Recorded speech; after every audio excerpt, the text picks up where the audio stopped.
Call 1-888-FARMERS to switch, and you could save an average of $470 on your auto insurance. That's a lot of money in just a few minutes. With savings like that, you could be lounging on an impractical amount of ornate and overpriced throw pillows you bought for your couch. But you won't, because you're better with money than that. That's why you're calling us in the first place. Call 1-888-FARMERS to get a quote today. We are farmers. Bum, bum, bum, bum, bum, bum. Based on average nationwide annual savings survey data July to December 2020. Underwritten by Farmers Truck or Fire Insurance Exchanges or affiliate. Products not available in every state. Call 1-888-FARMERS to switch, and you could save an average of $470 on your auto insurance. That's a lot of money in just a few minutes. With savings like that, you could be lounging on an impractical amount of ornate and overpriced throw pillows you bought for your couch. But you won't, because you're better with money than that. That's why you're calling us in the first place. Call 1-888-FARMERS to get a quote today. We are farmers. Bum, bum, bum, bum, bum, bum. Based on average nationwide annual savings survey data July to December 2020. Underwritten by Farmers Truck or Fire Insurance Exchanges or affiliate. Products not available in every state. Hello, everyone, and welcome to the Jeffrey Epstein Show. I'm your host, Bobbycapucci, and this is a morning update. Well, folks, there is another person who isn't Alan Dershowitz or Brian Basham who is pining for Ghislaine Maxwell to be released on bail. And that person is Jonna Spilbor from Newsmax. I know it's shocking that a publication that has such esteemed authors such as Alan Dershowitz would have another lawyer who is pining that Ghislaine Maxwell get some special treatment and get let out on bail. I'm sure she's going to argue in this article that Ghislaine Maxwell is being treated unfairly because who she is. When in reality, if it was any of us who was sitting in that jail cell right now, even if we were offered bail, we wouldn't be able to make it. So I don't want to hear about how she's not getting fair treatment or how she should be out on bail when there are a lot of other people in this country who did a lot worse shit, who are sitting in jail, did a lot less worse shit than Ghislaine Maxwell, who are sitting in jail and rotting away right now with no chance at bail. Nobody's showing up with millions of dollars to make bond for them. Nobody, no hope. They have themselves a public defender. So, when we talk about special privileges, the people that are getting the special privileges are these famous people who end up getting out on bail. It's not the other way around. She's not getting a raw deal for who she is. She is being treated the way she should be treated, considering what she is accused of. And also, let's remember, all of these people that don't know much about this story are just, they're on a fishing expedition. They don't understand what's going on here. The charges that Maxwell is facing right now, the ones that are from 94 to 97, are most certainly not the only charges that she is going to face when all is said and done. Just take a look at Mr. Keith Raniere. Do you really think that Ghislaine Maxwell is going to get less than Keith Raniere? I certainly don't. She shouldn't anyway. So, until the time comes when she has had a trial and when she is sat down and she's been judged by a jury of her peers, then she should be in custody, in my opinion. Now, of course, look, I'm not a lawyer, right? All I'm saying is, if normal, average folks like you and I are stuck in prison or stuck in jail as we await trial, like there are countless number of Americans are right now, why should Ghislaine Maxwell be given any special treatment? Why should Ghislaine Maxwell be given bail just because she's super rich? It's just ludicrous.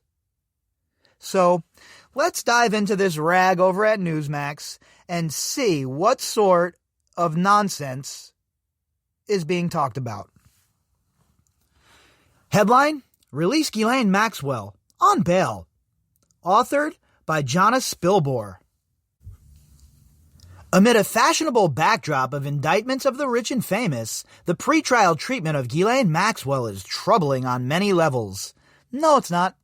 No, not at all. It's not. Remember, she skirted out on the non-prosecution agreement all them years ago. Why was she included in that if she wasn't guilty? And if you really think that there are not more indictments coming her way, well, Jonna Spilbor, you have not been paying attention. Maxwell, up until a rather precipitous arrest on July 2nd at her New Hampshire home on a number of charges filed earlier that week in the Southern District of New York, was perhaps best known for her relationship to, and with, financier, pedophile, turned convicted sex offender Jeffrey Epstein. This sure sounds like a lady that has no idea what she's talking about. Or maybe she's looking to grab a gig on Ghislaine Maxwell's defense team. That might be what she's pining for here, huh?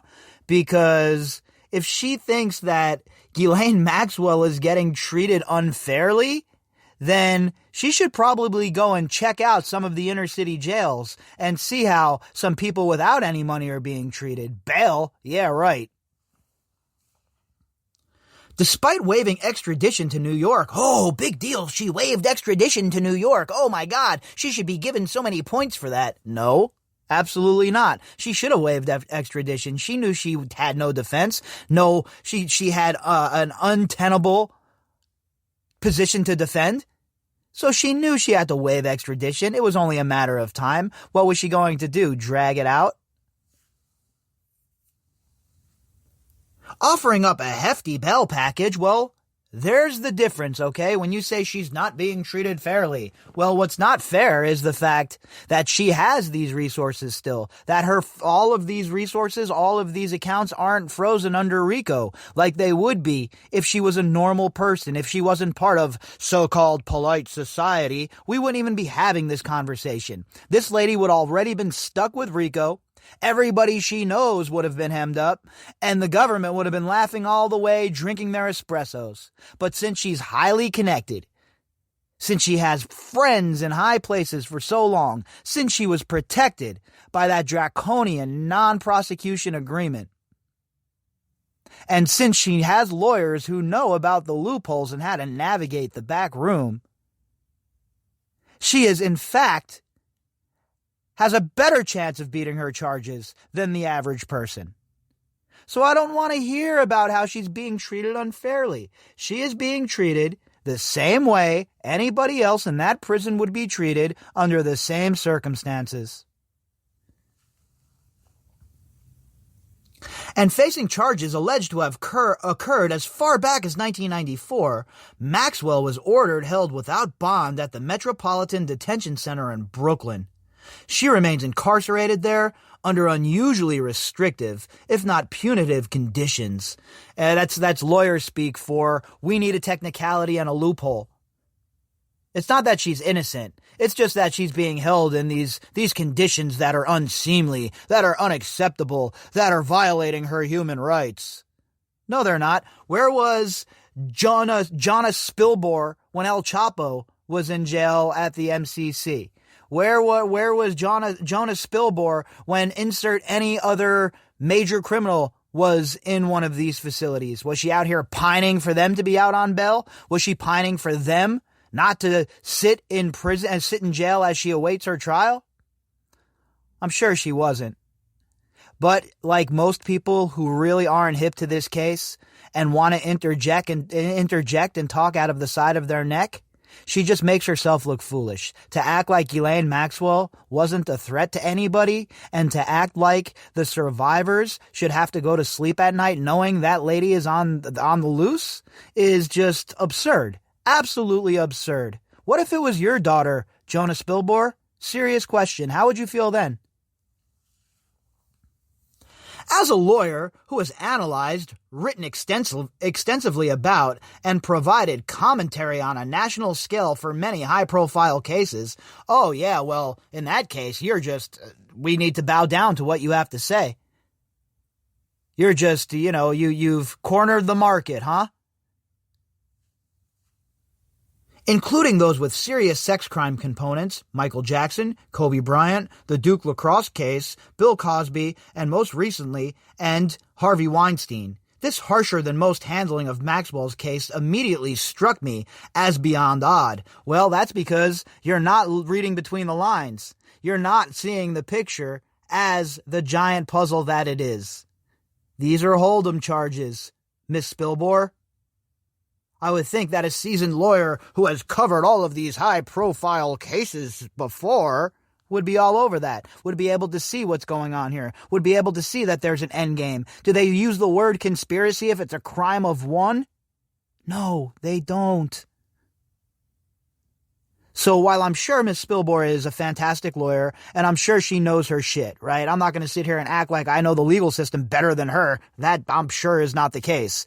But when it comes to this specific situation that we're talking about here, I'm pretty sure that I'm more well-versed on the ins and outs than Miss Spilbor.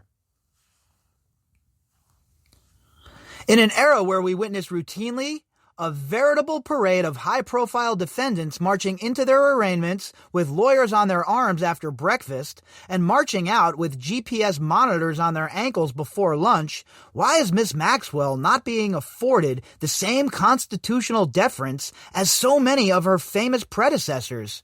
Well, I'll tell you what, they shouldn't have been either. But what, we're just going to keep doing it? At what point do we stop? At what point do we say, all right, this is the end game. Sorry, you're the one holding the hot potato. We're going to be hard on you people from here on out. At what point does that occur? Or do we just keep letting these people steamroll us? Do we keep letting them shit all over the people they abuse? And do we continue to let them operate on a different tier of the playing field than the rest of us? I'm done with it. All right, Miss Spilbor? And I'm sorry that Ghislaine Maxwell is the one who ends up holding the bag here. I'm sorry for you.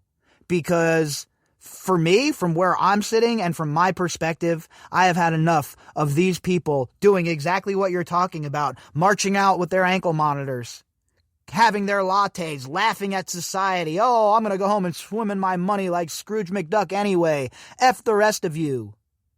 I'm tired of it. At some point, society has to put their foot down and say enough is enough. And thankfully, Judge Allison Nathan decided enough was enough. It's a more than fair question. Her treatment in the legal arena thus far has been anything but equitable. I mean, though, has it really, though, been less than equitable? Has she been treated any less than any other person in society should be treated who is accused of such heinous crimes by so many different people? Why should we use the examples given of Weinstein and Cosby as the norm? That shouldn't be the norm. Everyone should be outraged by that as well. And this case here, this person, the crimes that she committed, is where I think people are saying enough is enough. Perhaps the most glaring anomaly in this case is the judge's decision to lock up Maxwell pre-trial with no opportunity for pre-trial release, as if her guilt is a foregone conclusion. Again, you have any idea, Miss Spilbor, what the court knows or what the prosecutors know, or perhaps just maybe Judge Allison Nathan read all of the documents of all of the cases previously, went through them, and understands what sort of monster we're dealing with here. Did that ever strike you as something that might have occurred?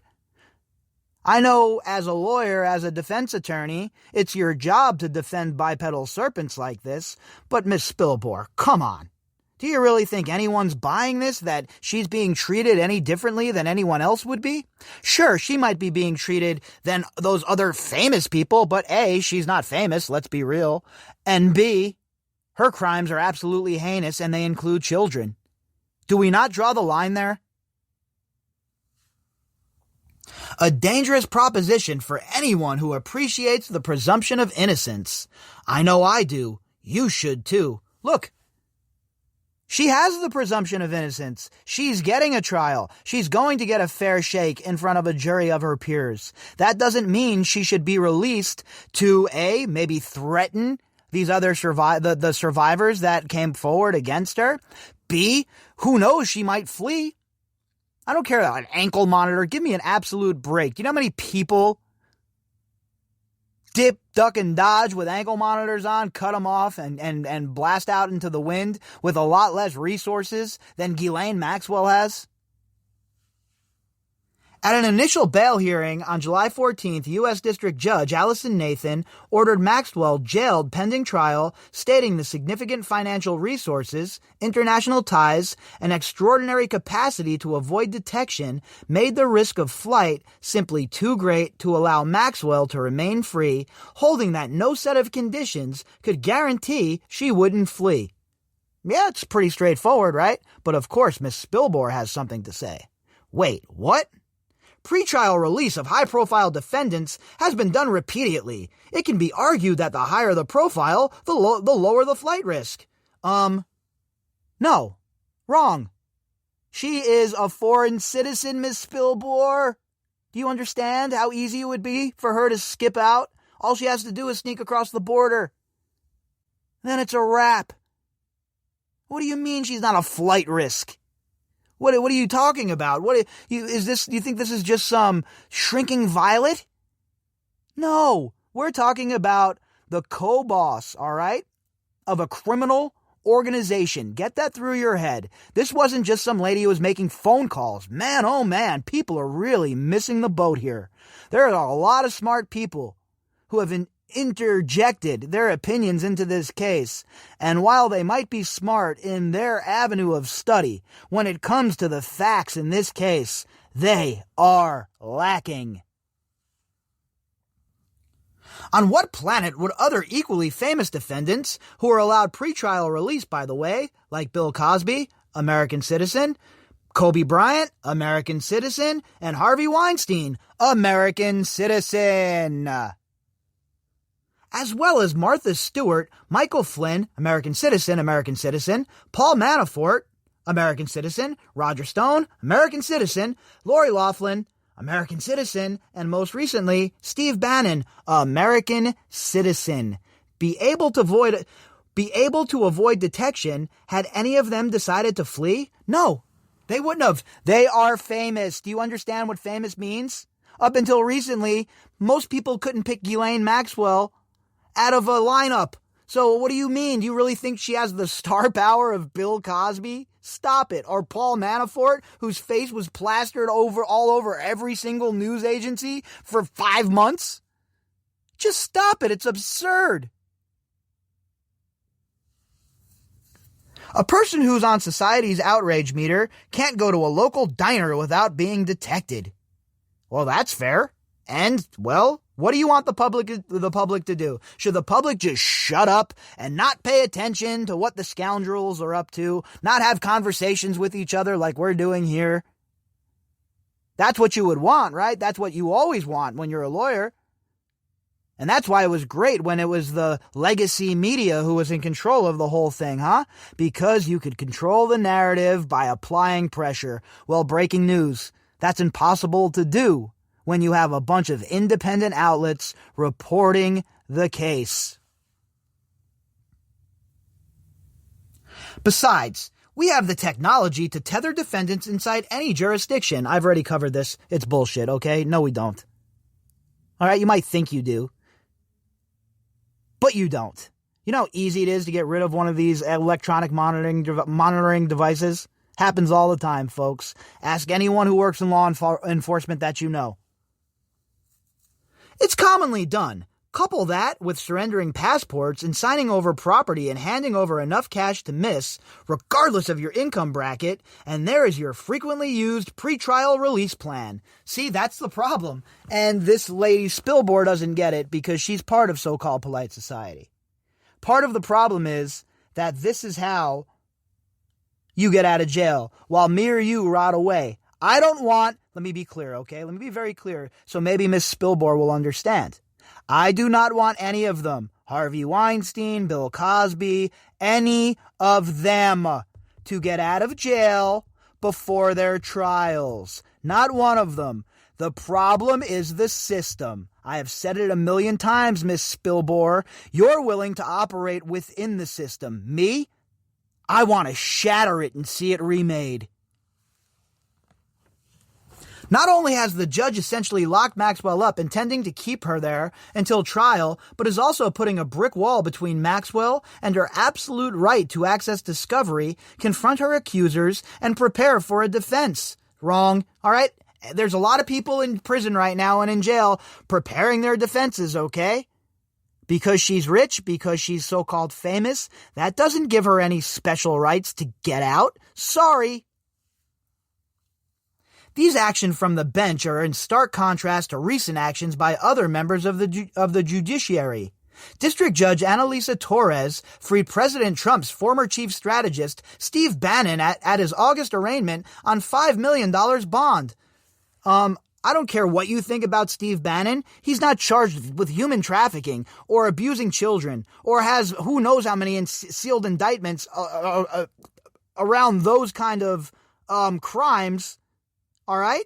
Like Elaine Maxwell does. Steve Bannon's a scumbag in his own right, no doubt about it.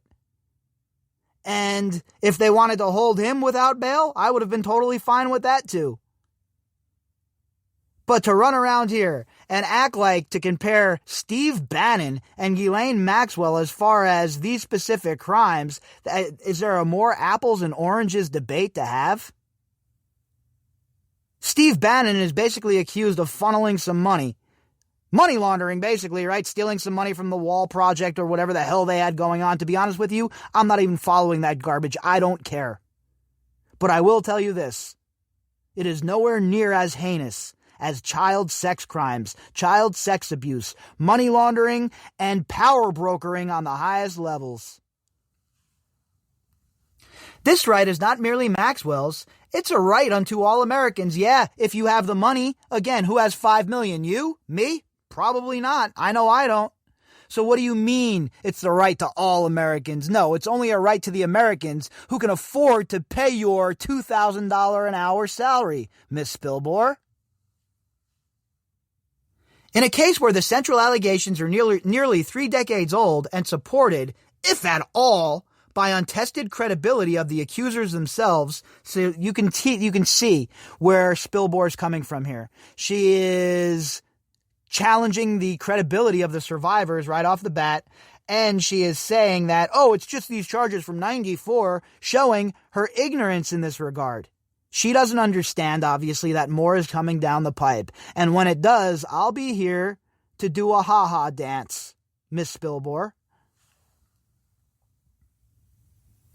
Denying Maxwell any meaningful pretrial opportunity to push back against these accusations and the motivations behind them, which will necessarily include, like it or not, questioning the veracity of those who have provided evidence to be used against her, represents a complete deprivation of due process. She's had decades to prepare herself for this. She should have went to prison in 2007, 2008, 2009 when Epstein did. This is just a righting of wrongs, Miss Spilbor.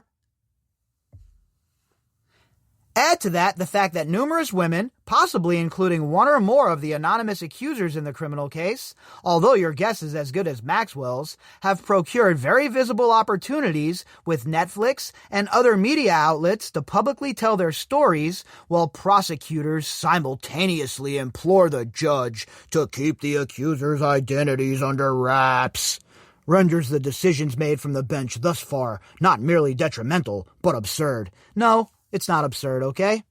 The girls who have come out and spoke out against Ghislaine Maxwell and have told their stories, they're all on record.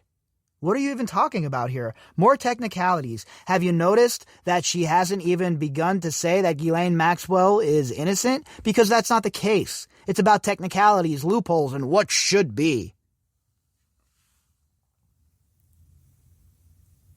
A person's pretrial treatment should not be an impediment to preparing a defense. It's not. She should, listen to me clearly, be able to defend herself from there with her bazillion-dollar team of lawyers very well. What is she actually adding to it, huh? She can talk to her lawyers on the phone. I guess she has a computer in that jail cell too. So what do you mean? What doesn't she have? What is the difference? She can sit on her couch and watch Days of Our Lives? Is that what you're pining for?